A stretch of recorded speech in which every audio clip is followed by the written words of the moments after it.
The Brick Wall, from Spooky, Massachusetts. Retold by S. E. Schlosser. Massey was a soldier unfortunate enough to cross me, his commanding officer. He did not live to regret it. There was something very satisfying in the moment when I thrust the tip of my sword into the soldier's heart during our duel. I watched him fall to the ground with the satisfaction of a job well done.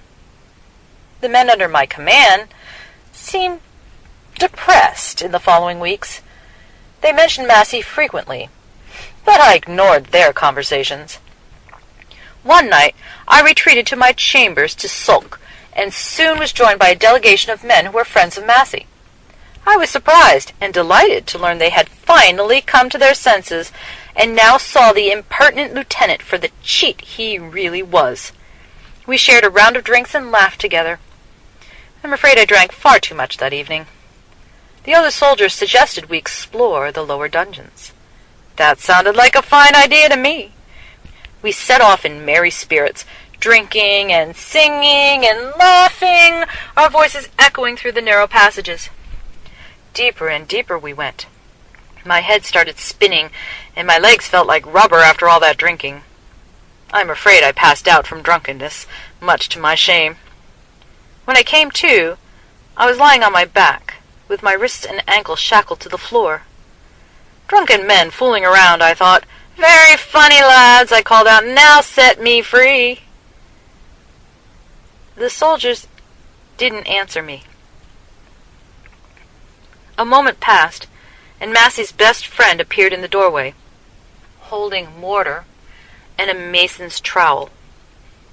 The other men began handing him bricks, and I realized that the soldiers were bricking up the entrance to the cell in which I lay shackled. Very funny, I said again. No one answered me. They worked in silence, laying brick after brick until one row was done, then two. They were playing a nasty joke on me, of course, still mad about Massey's death. Then Massey's best friend paused in his work and looked directly into my eyes. At that moment, I realized that this was no joke. Scream after scream ripped from my throat as I struggled against my bonds, but the dungeon was too deep within the fort, and no one heard my screams. They were on the final row of bricks. I was reduced to bribery now, desperately using my wealth in an attempt to escape my fate. But no one listened to my bribes. I watched in heart-thudding horror as the last brick was put in place, as the last chink of light faded from my sight.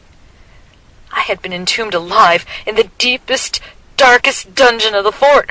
I howled in panic, writhing against the iron manacles binding my hands and feet and twisting my body.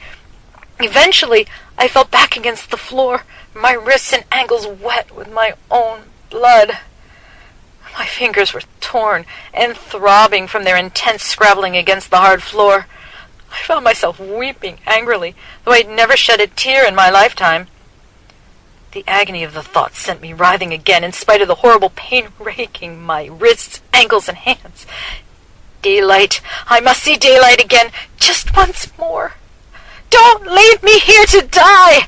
Don't leave me! But I was alone, and the sheer brutal horror of it overwhelmed me. My eyes strained against the complete and utter darkness, and I wondered if they were even open. Dear God, I can't get out. I can't get out. I can't